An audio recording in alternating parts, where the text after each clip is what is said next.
Sit down. I find it exceptionally hard to believe that my men accidentally found you wandering around near my home. If I were a paranoid man, I'd say you were up to no good. If I were a gambling man, I'd say you were casing my home, looking for a way in. Possibly to kill me, or at least destroy a large enough portion of my wealth, so your father had the sense to back out of this deal.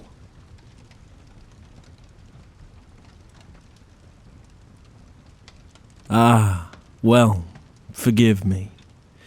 I didn't mean to flatter myself. Of course you're here to kill me. It wouldn't be the first time our blades have crossed in such a deadly fashion, now would it?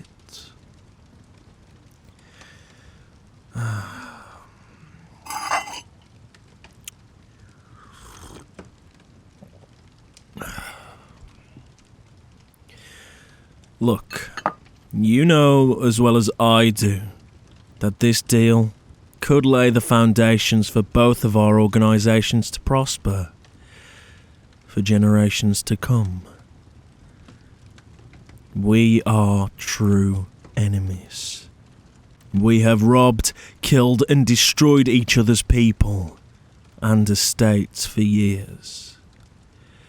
And if that rivalry should stop and we joined forces, just imagine what we could accomplish together. My father and your father made that horrendous marriage proposal between you and I for the good of our people. And even though I hate you, and I have hated you for as long as I've walked this earth, I'm more than willing to put all of that aside for the good of my people. And you should feel the same way.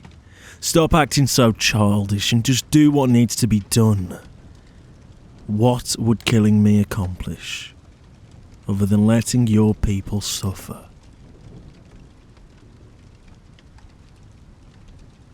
Ah, right, I see.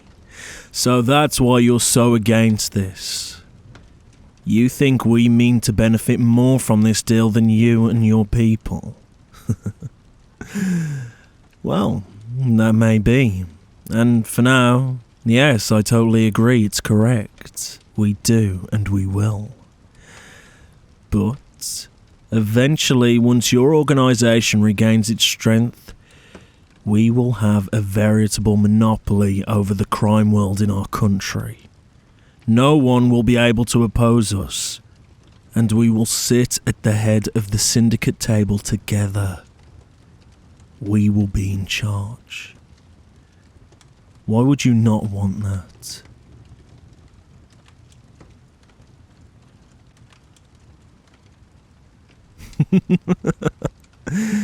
You don't trust us? Oh, sweetheart. You don't have much of a choice, do you?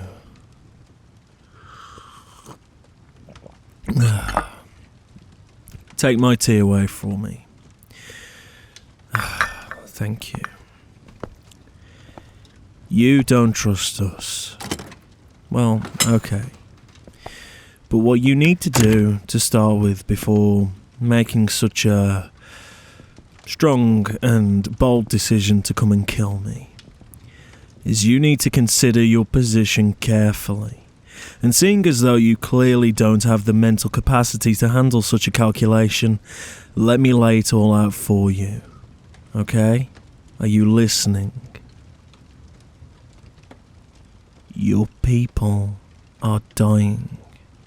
Your crew is stretched so thin that you won't be able to make the next tribute to the syndicate table. Which means my people and just about every other group and organisation in the country can freely come and take whatever they want from you. Because the treaty will be off. I don't need to tell you how catastrophic that will be for you and your people. With the enemies you've made, There won't be anything left of you. Your 100-year reign of crime, your gang, will cease to exist. See, we all have to play by the rules.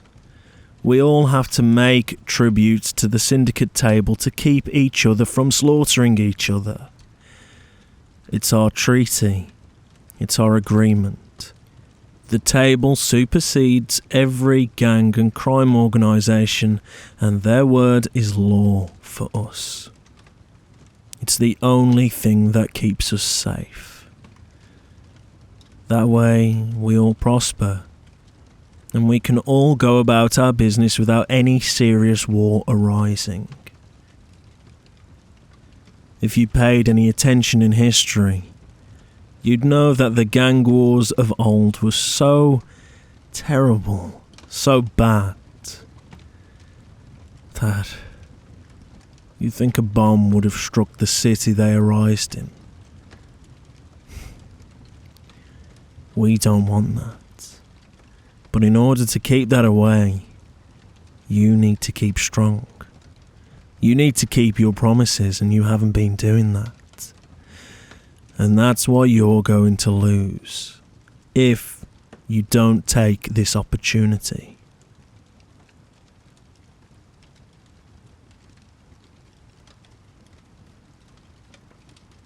We have always been at odds. Even with the table's law protecting us and forbidding us from killing each other, we still did it anyway. So my father reaching out to yours is truly a rare and incredible opportunity. We could have just let you suffer. We could have watched you be thrown from the table's treaty and finally had the opportunity to destroy you. But we aren't fools.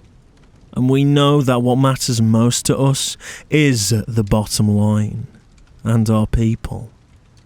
Assimilation between our group and yours would be the best course of action to achieve our dream, to become the strongest crime organisation to sit at the table, to be on top. You could be a part of that. You could have everything. Why do you not see that this wedding is the only way?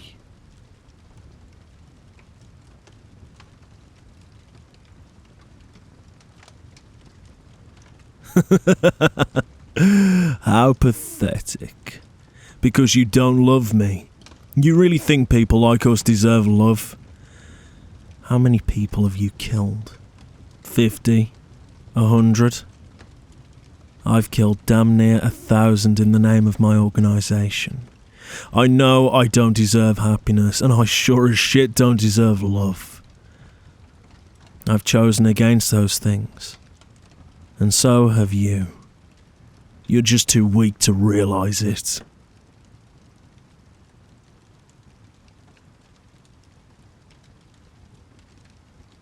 We didn't have choices. We were born into this life and we had no control who we wanted to be.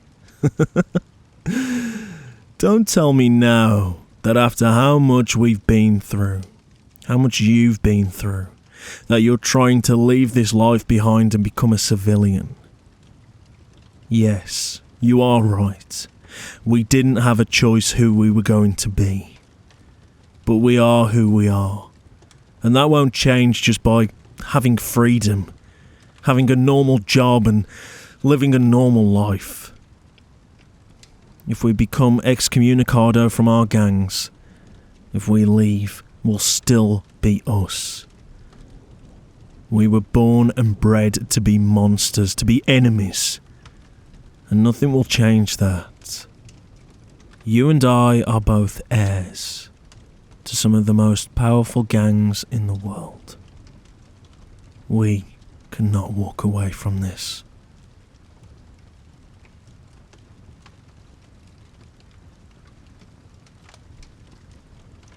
I never said I didn't want to. I just said we can't because it's impossible.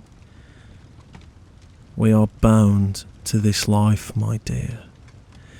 We are destined to become leaders in the crime world, and nothing can stop that now.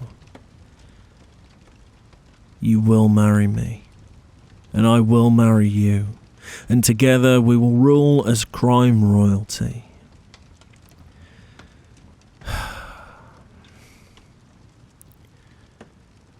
I'd be lying if I said I didn't think of running away as well, sometimes. I've thought about it a lot, actually. I've thought many times how I could get away from this. But every single time, I come back to the same conclusion, which is, I can't. This is me. And this is also you.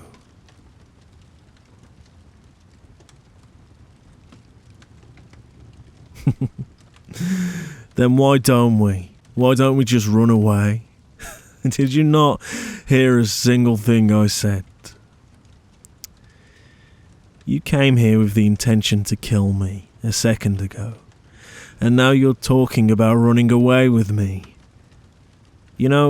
All those times you tried to kill me, all those times I tried to kill you, all those times we fought, maybe they could have just been avoided if we got to know each other, because I do find your company very funny.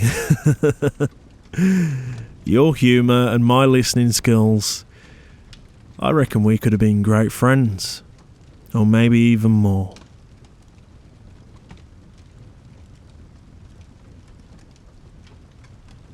You've already said that. Maybe I have an issue with over-flattering myself. But do tell me, if we were to run away together, if we just picked up and left this life behind, if I wanted to leave my organisation as much as you wanted to leave yours, then where would we go? And what would we do? It's very apparent you don't love me, but we'd probably be stuck together, even more so than we are now. So, what would be your big plan? How would we get away? So you'd fake your death, and then you'd use some of your smugglers to get you out of the country. But that would be expensive, especially to buy their secrecy. So you'd need my help to buy you a new home, somewhere remote where we could live the rest of our days in peace, without crime and without turmoil.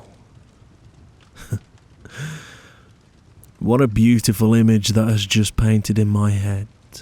So beautiful, in fact, that I'm half tempted to take you up on your offer. No, actually, I'm 3/4 tempted to take you up on your offer.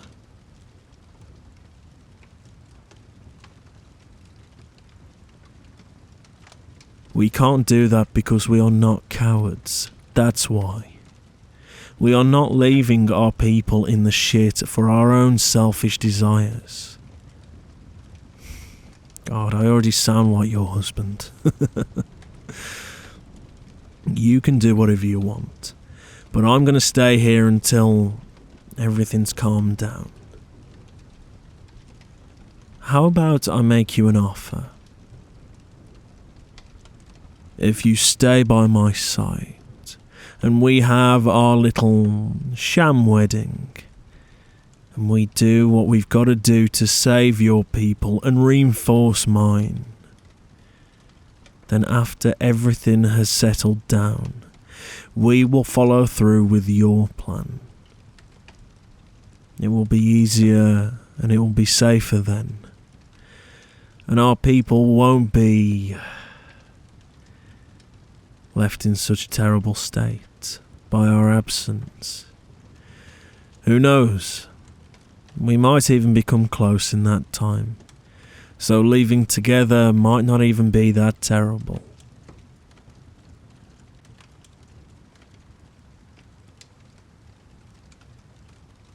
Do I promise I'll keep my word? Yes, I do promise. Come here. Stand up. Approach me. Look into my eyes.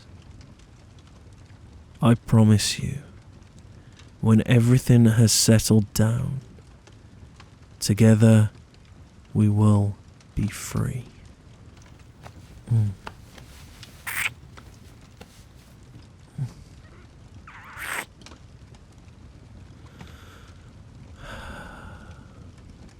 It is said that when our organisation seals a promise with a kiss, it is never to be broken. So I assure you, one day we will achieve everything you want. But until then, we need to work. We have people who need us. We are criminals. But that doesn't mean we can't be loyal and honourable to the ones who rely on us to do so.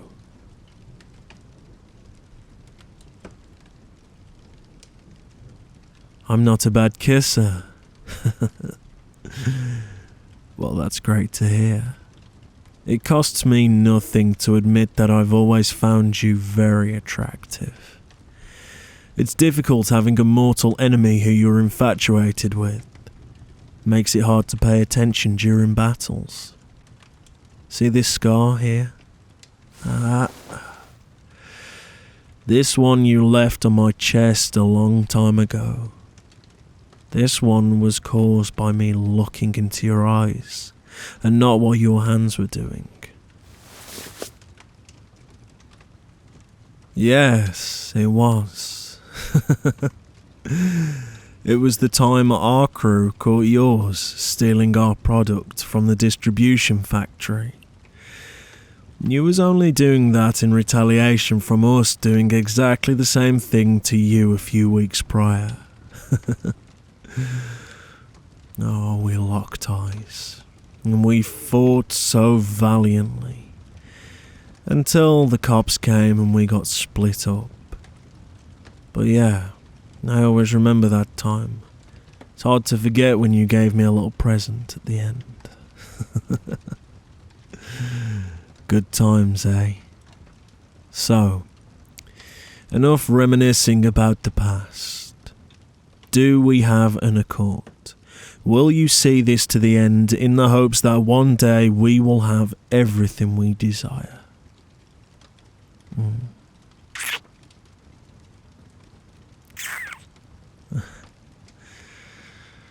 That is all the reassurance I need.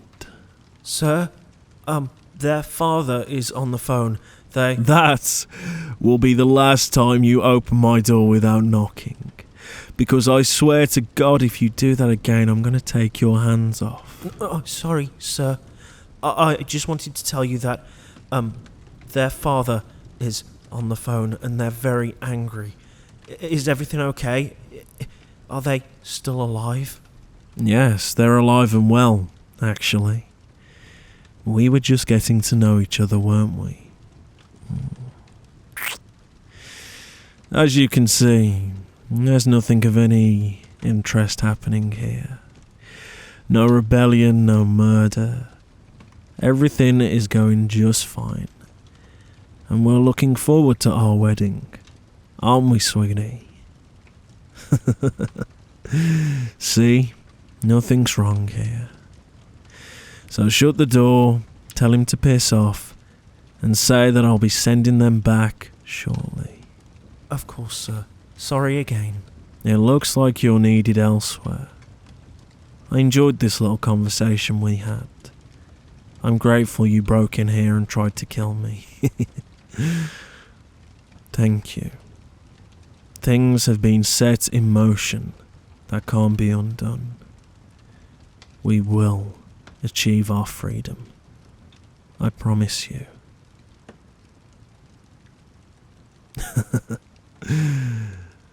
You too. I'm looking forward to being your husband. Well, you know what I mean. Goodbye. Be safe going home.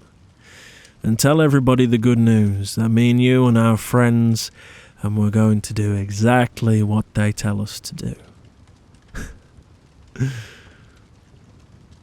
Farewell.